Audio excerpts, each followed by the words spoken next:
हमारा टॉपिक आज का ये है कि ह्यूमंस का रिवॉल्यूशन कैसे हुआ, कॉग्निटिव रिवॉल्यूशन, यानी कि मानव के मस्तिष्क का जो विकास शुरू हुआ और सभ्यता की ओर मानव जो बढ़ रहा है उसकी शुरुआत कैसे हुई। आप सबको शायद मालूम ही होगा, यहाँ तो हमारे साथ यंगस्टर्स भी काफी जुड़े हुए हैं। आप लोग ने शायद सेपियंस, द सेपियंस बुक पढ़ी होगी, जिसके राइटर है युवल नोआ हरारी, जो कि बहुत ही बड़े हिस्टोरियन के साथ साथ फिलोसोफर भी है।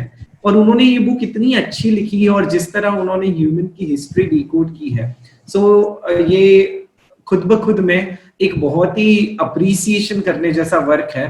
पर साथ ही साथ हमें अपना थोड़ा माइंड और विजन ओपन भी करना है, क्योंकि कुछ कुछ रीडर्स हैं, उनका ऐसा भी कहना है कि कहीं कहीं उन्होंने अपने ओपिनियन भी डाले हो, ऐसा लगता है। जब हम जैन एंगल से भी इस चीज की पढ़ाई करेंगे तो शायद हम बहुत अच्छी से उसको कंपेयर करके बहुत अच्छी से डाइजेस्ट कर पाएंगे, ऐसा मुझे लगता है। तो अब जैसे हमने देखा कि समय का चक्र तो चलते ही रहता है, ना समय की कोई बिगिनिंग है ना कोई समय का एंड है, बस it keeps going going going. और इसीलिए ऐसे बिगिनिंगलेस और एंडलेस समय को समझने के लिए हमने उसको सर्कुलर प्रेजेंटेशन देके समझने की कोशिश शुरू की। अब जब समय के चक्र की बात करते हैं तो हमने दो पार्ट्स में डिवाइड किया, जिसे अवसर पीढ़ी और उत्सर पीढ़ी कहा गया। जब अवसर पीढ़ी की बात करते हैं, यानी कि घड़ी का जो 12 से 6 का फेज होता है, जहां सब चीजें कम कम कम कम कम होते रहती है, उसे अवसर पीढ़ी कहते हैं। इसके अंदर क्या कम होता है? तो मनुष्य की ऊंचाई, मनुष्य का आयुष्य, मनुष्य का बल, मनुष्य की बुद्धि, धान्य के अंदर रस कस, ये सब धीरे धीरे कम होते जाता है। हमने ये भी देखा था कि पहले आरे में जो मनुष्य थे उनको युगलिक कहा जाता था। अब ये युगलिक कहे जाने के पीछे रीजन यही था कि वो लोग एज ए ट्विंस जन्म लेते थे और ट्विंस को युगल कहते हैं, तो उन्हें युगलिक कहा जाता था। अब धीरे धीरे जब पहले आर्य और दूसरे आर्य की बात करें तो जैन शास्त्रों में तो ये बताया गया है कि तभी की जो समय थी, तभी का जो क्षेत्र था, उसे भोग भूमि कहा जाता है। अब भोग भूमि यानी क्या? तो ऐसा समय, ऐसा क्षेत्र कि जहां सिर्फ एंजॉयमेंट है, जहां सिर्फ भोगना है, जहां सिर्फ एंजॉय करना है, यानी कि आपको जो कुछ भी चीज चाहिए वो सभी चीज आपको कल्प वृक्ष के पास से मिल जाती है। अब जब कल्प वृक्ष के पास से सब चीज मिल जाती है तो फिर आपको कोई काम करना रहा ही नहीं, इसीलिए उसे भोग भूमि कहते हैं। पर समय का चक्र परिवर्तन होते गया और धीरे धीरे जब तीसरे आर्य की ओर पहुंचे तो तीसरे आर्य के एंड समय में, यानी कि तीसरे आर्य का ऑलमोस्ट 2/3 पोर्शन पसार हो गया था, तभी तभी समय का ऐसा परिवर्तन देखने मिला कि बहुत सारे ड्रास्टिक चेंजेस भी देखने मिले। कहीं कहीं कल्प वृक्षों ने फल देना बंद कर दिया, कहीं कहीं कल्प वृक्षों ने फल देना मंद कर दिया, यानी कि जो कल्प वृक्ष तुरंत देता था फल, वो कल्प वृक्ष अब थोड़े समय के बाद फल देने लगा। तो जब सभी व्यक्तियों को जो चाहिए वो मिल जाता था, तभी उनको ना ही एक मेक के लिए ईर्ष्या का भाव था, ना ही उनके अंदर कंपटीशन थी। पर जब ऐसे लक्षण दिखाई देने लगे तो ऐसा हुआ कि एक व्यक्ति को मिल रहा है, दूसरे व्यक्ति को अब तक मिला नहीं, यानी कहीं ना कहीं धैर्य खो रहा है, कहीं ना कहीं गुस्सा, कहीं ना कहीं जेलसी, ऐसे सब लक्षण ह्यूमंस के अंदर दिखाई देते गए। अब यहाँ एक चीज और क्लियर करना चाहूंगा कि जैन दर्शन और हमारा जो हिस्ट्री सब्जेक्ट है उसके अंदर जो डिफरेंस आता है, तो एक डिफरेंस ये भी है कि जैन दर्शन पहले ह्यूमंस बंदर थे और बाद में उनका मनुष्य के रूप में विकास हुआ, यह थियोरी में बिलीव नहीं करता है। अब हमारी बात चल रही थी कि जो मनुष्य था उनको कल्प वृक्ष के पास जब फल मिलना बंद हो गया तो उनका कहीं ना कहीं ये सब लक्षण उनके अंदर दिखाई दे गए कि पहले उनके कषाय वगैरह दिख नहीं रहे थे, अभी उनके अंदर ये सब जागृति आने लगी। अब इसके कारण क्या होने लगा कि बहुत सारे प्रॉब्लम्स होने लगे और तभी इस प्रॉब्लम्स के समाधान के लिए जो व्यक्ति आगे आया उसको कुलकर के नाम से पहचानने जाने लगे। कुलकर, शायद आप थोड़े जैन दर्शन के ग्रंथ खोलोगे तो आप कुलकर के बारे में पढ़ोगे। ऐसे कहीं कहीं कोई कोई ग्रंथों में 14 कुलकर और ऋषभ देव 15वें कुलकर, इसका रेफरेंस मिलता है। कहीं कहीं 7 कुलकर और ऋषभ देव 8वें कुलकर, ऐसा रेफरेंस मिलता है। आज हम 7 कुलकर की परंपरा को पकड़ के चलते हैं। तो जब हम कुलकर की बात करते हैं तो ये उस समय के एक साइंटिस्ट कहे जा सकते हैं कि जिन्होंने समाज में जो प्रॉब्लम्स चल रहे थे, जो प्रॉब्लम्स थे, उनको जाना और किस तरह इस प्रॉब्लम्स को सोल्यूशन ला सके, इसके ऊपर वो चिंतन करने लगे और उन्होंने सुझाव दिए। अब जैसे कि हम देखते हैं कि अगर कल्पवृक्षों ने फल देना बंद कर दिया और लोगों में झगड़े वगैरह होने लगा, तो इसको कंट्रोल करने के लिए हमें कुछ ना कुछ करना चाहिए। तो इसके लिए अलग अलग रूल्स रेगुलेशंस बनाना कि जिससे इनके बीच में हम सामंजस्य ला सके। तो इसीलिए जब पहले कुलकर आए तो उन्होंने हक्कार नीति बनाई। आप सुनना, रमेश अंकल पहले कुलकर आए तो उन्होंने हक्कार नीति बनाई। अब ये हक्कार नीति क्या थी? तो पहले कुलकर ने देखा कि अभी ऐसा हो रहा है कि पहले जो युगलिक्स थे यानी कि मनुष्य, वो सब खुद खुद के हिसाब से रह रहे थे, पर अभी एक नीड अराइज हुई कि अभी एक समाज में रहना पड़ेगा, सबको साथ में रहना पड़ेगा। और कल्पवृक्ष अगर फल देना बंद कर रहे हैं तो हमें कल्पवृक्ष के लिए बाउंड्रियां क्रिएट करनी होगी कि ये कल्पवृक्ष तुम्हारे, ये कल्पवृक्ष तुम्हारे। ऐसे करके एक समाज के अंदर विभागीकरण चालू हुआ, लोग ग्रुप में रहने लगे और उनको आत्मरक्षा की भी चिंता होने लगी। देखो, यहां से बौद्धिक विकास चालू हो रहा है और जब भी नेसेसिटी अराइज होती है तो वैसे वैसे उसको फुलफिल करने के लिए कुछ ना कुछ इन्वेंशंस होते हैं। हम कहते हैं ना कि necessity is mother of inventions. तो उसी प्रकार जब भी नेसेसिटी अराइज होती है तो कुछ ना कुछ इन्वेंशंस की शुरुआत होती है। तो यहाँ समाज में रहने लगा, जो कि पहले अलग रहते थे वो समाज में रहने लगे, यानी कि गांव नगर ये सब व्यवस्थाएं धीरे धीरे यहाँ से डेवलप होना चालू हुई। अब ये जो कुलकर थे, उन्होंने सबसे पहली अगर कोई झगड़ा करता है तो उनको कंट्रोल करने के लिए, उनको डांटने के लिए हक्कार नीति बनाई। अब देखो, डिफरेंट हम लोग को तो अब तक राजनीति तक पहुंचना है कि पूरी हमारी शाम दाम दंड भेद की राजनीति कब आई, पर अभी तो धीरे धीरे स्टेप बाय स्टेप बौद्धिक विकास हो रहा है। तो पहले कुलकर ने हक्कार नीति बनाई। अब ये हक्कार नीति यानी क्या? अगर कोई रूल को ब्रेक करता है, अगर कोई झगड़े करता है, अगर किसी ने कुछ गलत किया तो उनको बुलाया जाता है और सबके सामने डांटा जाता है।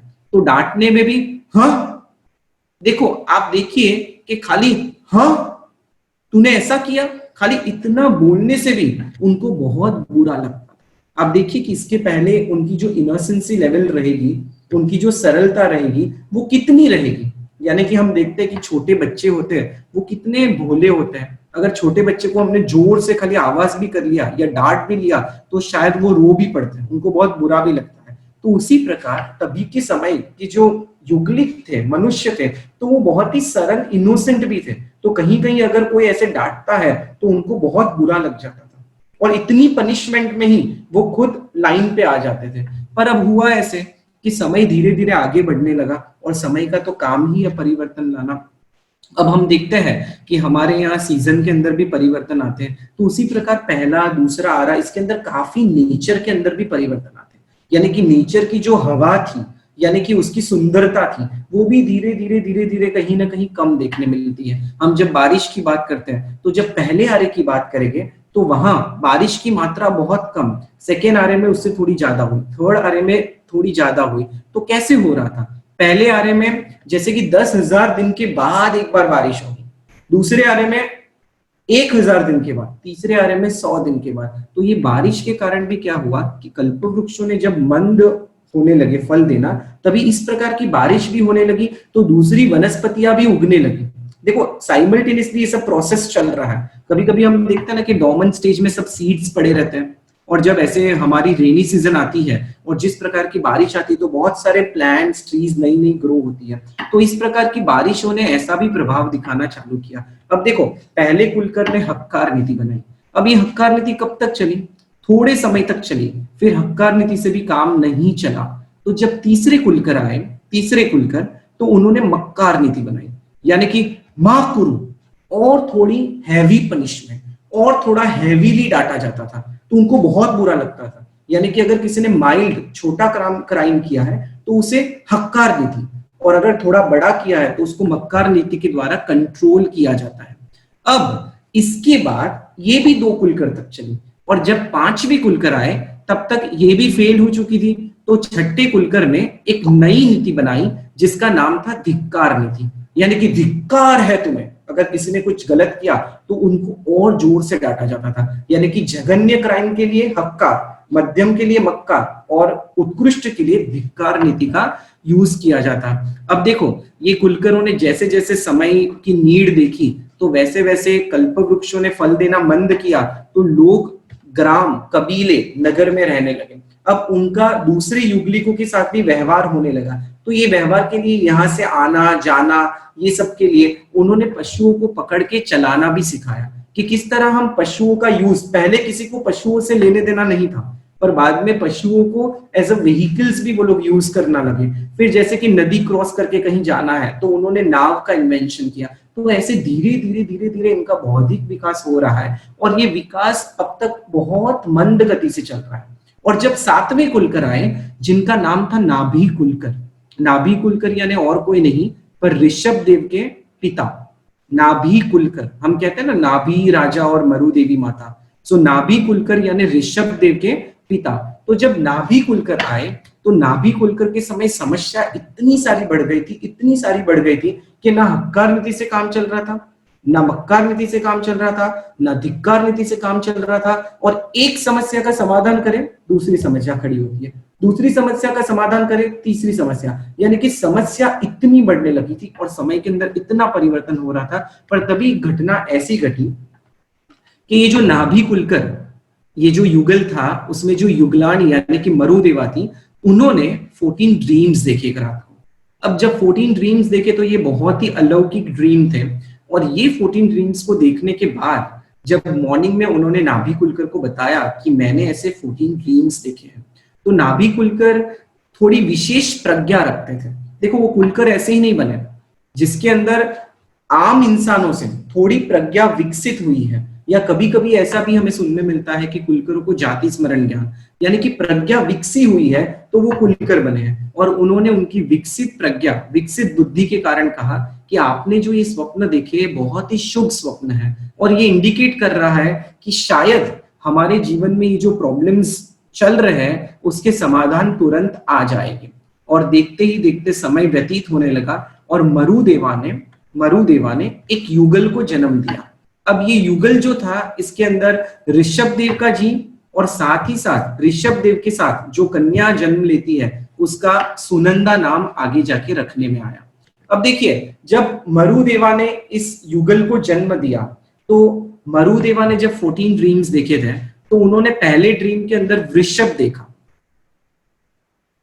ऋषभ देव की माता ने पहले ड्रीम के अंदर वृषभ देखा, बाकी जितनी भी माता है उन्होंने पहले ड्रीम में हाथी देखा। तो ये डिफरेंस है, ऋषभ देव की माता ने पहले ड्रीम में ऋषभ देखा और बाद में जब ऋषभ देव का जन्म हुआ तो उनके बॉडी पे भी जो बर्थ मार्क था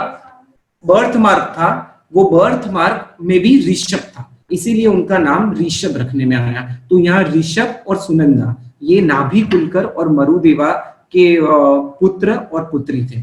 अब देखिए, हम काफी बातें करते हैं कि ऋषभ देव भगवान युगल धर्म निवारण थे, तो ये सब बातें तो हम करने वाले हैं। पर आज का हमारा जो टॉपिक था, अभी तो हमने बहुत कम देखा, अभी तो बहुत सारी चीजें आने वाली है कि किस तरह आगे चल के 72 आर्ट्स आए, किस तरह फीमेल्स के लिए 64 आर्ट्स आए, किस तरह 80 कृषि मसी यानी कि कृषि यानी खेती बराबर, मसी यानी लिखा पट्टी और बिजनेस कैसे आगे बढ़ा, कैसे ट्रेडिंग चालू हुई, बार्टर सिस्टम कैसे चेंज हुई, कैसे करेंसी आई, ये सब चीजें धीरे धीरे हम ये प्रोसेस में देखने मिलती है। पर अब तक प्रॉब्लम ये है कि अभी तक ऋषभ देव का जन्म होने के बावजूद यानी उस समय तक भी अग्नि की उत्पत्ति वातावरण में नहीं हुई थी।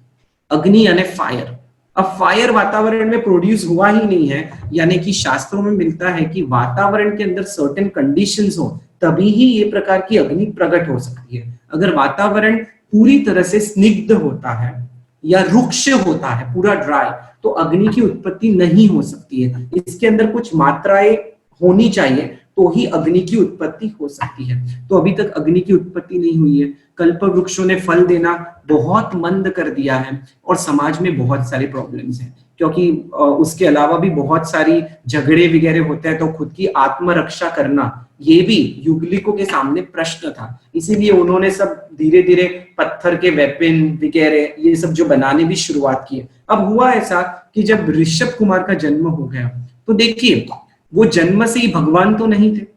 कोई भी तीर्थंकर जन्म लेते हैं तो वो कर्म वाले ही होते हैं, यानी वो भी मनुष्य होते हैं। हम जिसे भगवान कहते हैं, उन्होंने केवल ज्ञान प्राप्त करके मोक्ष प्राप्त किया है, तो वो हमारे लिए भगवान है, पर वो पहले तो मनुष्य ही थे। अब जब हम उनको मनुष्य कहते हैं तो वो जन्म से ही तो पूर्ण ज्ञान वाले नहीं थे, बट फिर भी नॉर्मल मनुष्य से उनकी प्रज्ञा, उनकी बुद्धि, उनकी कॉन्शियसनेस ज्यादा मैनिफेस्ट हुई थी और उनको जन्म से ही अवधि ज्ञान होता है। अब ये अवधि ज्ञान क्या होता है? सो हमने पहले के सेशंस में देखे हुए हैं, पर फिर भी अवधि ज्ञान यानी बिना इंद्रियों के सहाय, यानी आपको सेंसेस यूज नहीं करना है। Without using your five senses also you can know something, you can see something. That is called अवधि ज्ञान एंड अवधि दर्शन। तो उनको तो जन्म से ही अवधि ज्ञान था, यानी कि उनकी जो प्रज्ञा थी वो आम इंसानों से थोड़ी विशेष थी। तो जब भी कोई प्रॉब्लम आती थी, जब भी कोई तकलीफ आती थी, तो लोग नाभि कुलकर के पास तो जाते ही थे, पर उनको ऋषभ कुमार के साथ भी बहुत अच्छा लगाव था, क्योंकि उनकी चाल, उनका बोलना, उनकी उठ बैठ, उनकी सोच, ये सब दूसरे मनुष्यों से कुछ विभिन्न थी, जो सबके लिए एक अट्रैक्शन का पॉइंट हो जाती थी। तो वो लोग ऋषभ कुमार के साथ भी बहुत सारी चीजें डिस्कस करते थे। अब जब प्रॉब्लम्स इतने बढ़ते गए, तब ऋषभ कुमार को एक बार उन्होंने कहा कि अब ये सब प्रॉब्लम्स का समाधान करना कैसे? ना हक्कार नीति चल रही है, ना मक्कार नीति चल रही है, ना धिक्कार नीति चल रही है, और समस्या दिन ब दिन बढ़ रही है। तब ऋषभ कुमार ने बोला कि अभी तो एक विधिवत राजा और उसका मंत्रिमंडल हो तो ही ये सब प्रॉब्लम्स को हैंडल कर सकते हैं। एंड यानी यू नीड अ टीम, अकेला इंसान कितना करेगा? सो बेसिकली एक राजा, उसका पूरा मंत्रिमंडल वगैरह टीम हो तो ही ये प्रॉब्लम्स के समाधान कर सकते हैं। तो सब युगलिक कहने लगे कि नहीं, हमें भी राजा चाहिए, हमें भी राजा चाहिए, हमें भी ऐसा चाहिए। पर अब ऋषभ कुमार को बोले तो ऋषभ कुमार ने कहा कि आप एक काम करिए, नाभि कुलकर के पास जाइए और उन्हें कहिए। अब वे सब नाभि कुलकर के पास गए और नाभि कुलकर को कहा कि हमें भी राजा चाहिए हमारा। तो नाभि कुलकर ने तभी कह दिया कि काम करो, आप ऋषभ को ही अपना राजा बनाओ।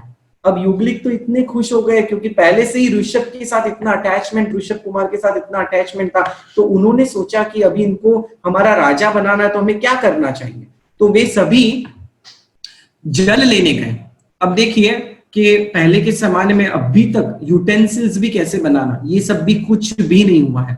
सो उन्होंने झाड़ के पत्ते होते हैं, वो पत्तों के अंदर पानी लेने के लिए वो जाते हैं। अब जब लेने के लिए गए और तभी हुआ ऐसा कि ये जो ऋषभ कुमार थे वो अवसरपिणी के पहले राजा बनने वाले थे। अब तक कोई राजा थे ही नहीं जब से ये नई टाइम साइकिल चालू हुई। तो ऋषभ कुमार है तो तीर्थंकर का जीव, तो उन्होंने तीर्थंकर नाम कर्म भी बांधा है। तो उनका पुण्य ही इतना जबरदस्त है कि उनके लाइफ में ऐसे सब प्रसंग आते हैं, तब कहीं ना कहीं इनके लाइफ के जो प्रसंग होते हैं उसमें कहीं ना कहीं देवों का आसन चलायमान होता है। उनका पुण्य इतना जबरदस्त है, उनके पुण्य पुद्गल, पुण्य पार्टिकल्स इतने जबरदस्त होते हैं कि इंद्रदेव ने देखा कि ये तो ऋषभ कुमार का राज्याभिषेक है और ये तो मेरा आचार है। So Indra came down and then उन्होंने ऋषभ कुमार का राज्याभिषेक किया। अब राज्याभिषेक किया और उनको वस्त्र और अलंकार पहना के एकदम शोभायमान कर दिया। अब जहां युगलिक आ रहे हैं तो युगलिकों ने देखा कि ये तो ऑलरेडी इनका राज्याभिषेक हो चुका है,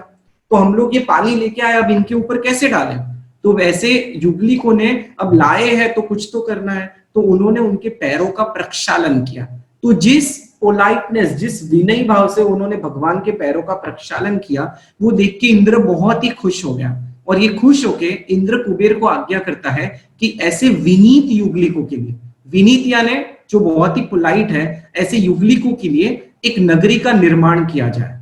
और कुबेर देव ने वो नगरी का निर्माण किया और उस नगरी का नाम रखा गया विनीता नगरी, जहां विनीत ऐसे युगलिक। इसीलिए आपको अगर ध्यान में हो तो पालीताना में कुछ समय पहले विनीता नगरी बनी थी। तो विनीता नगरी के पीछे इंटेंशन ये है कि ऋषभ देव जो है वो विनीता नगरी के राजा थे। तो यहाँ विनीता नगरी बनती है, और इसीलिए हम जब भगवान की पूजा करते हैं तो कहते हैं जल भरी संपुट पत्रमा युगलिक नर पूजन, जल भरी संपुट पत्रमा युगलिक नर पूजन, ऋषभ चरण अंगूठड़े दायक भव जलंत। यानी कि जिस तरह युगलिकों ने विनय भाव से आपके पैरों का प्रक्षालन किया था, उसी विनय भाव से मैं मेरे भव का अंत लाने के लिए आपके पैरों का प्रक्षालन कर रहा हूं। तो अभी तो हमने ऋषभ देव का राज्याभिषेक, इसके पहले की भी बहुत सारी घटनाएं बाकी है जो हम नेक्स्ट सेशन में करने वाले हैं, और किस तरह ये 72 आर्ट्स और 64 आर्ट्स आए। शायद आपने पालीतना में जो ऋषभ देव भगवान की 108 फीट टॉल प्रतिमा है, हमने जब पालीतना की भाव यात्रा रखी थी हमारे इस वेबिनार के ऊपर, और बहुत अच्छी रही थी, थोड़े टेक्निकल इश्यूज थे बट आगे के हमारे प्लान्स है उसके अंदर हम ये सब चीजों का ध्यान रखेंगे। तो उस भाव यात्रा के अंदर भी कहीं ना कहीं वो प्रतिमा की ग्लिम्स आ रही थी। तो वो जो प्रतिमा है उसके नीचे ही अगर आप देखोगे तो 72 आर्ट्स के पेंटिंग्स बनाए हुए हैं और 64 आर्ट्स के पेंटिंग बनाए हुए, बहुत ही ब्यूटीफुल है। और यही आर्ट्स के ऊपर गुरुकुलम का कॉन्सेप्ट चल रहा है। आप सब अवेयर ही रहेंगे कि हमारी जो स्कूल सिस्टम है तो काफी जगह पे ऐसी एंशिएंट स्कूलिंग सिस्टम चालू हो चुकी है जिसे गुरुकुलम के नाम से पहचाना जाता है। तो गुरुकुलम की जो शिक्षण पद्धति है उसके अंदर ऋषभ देव भगवान ने जो आर्ट्स बताए हुए हैं वो आर्ट्स के हिसाब से बच्चों को शिक्षित किया जाता है। सो हम हमारा ये जो आज का सेशन है उसका पार्ट 2 नेक्स्ट क्लास में कंटिन्यू करेंगे। आई होप आपको समझ में आया होगा। हाँ, थोड़ी क्वेश्चंस रहेगी जब हम देवी देवता वगैरह की बात करते हैं, सो कहीं ना कहीं ऐसे सब क्वेश्चंस होते हैं, पर ये टॉपिक भी हम लोग देवी देवता का जल्द ही लेने वाले हैं। तो आप जुड़े रहिए। हम विडू प्रेयर अणु परमाणु शिव बनी जाओ, अखा विश्व नु मंगल थाओ, सर्वे जीवो मोक्षे जाओ। खामे में सव्व जीवे सव्वे जीवा खमंतु में, मित्ति में सव्व भूयेषु वैरम मज्जन के नहीं, सर्वथा सौ सुखी थाओ, पाप ना कोई आचरो, राग द्वेषति मुक्त बनी में समता सौ समाचरो।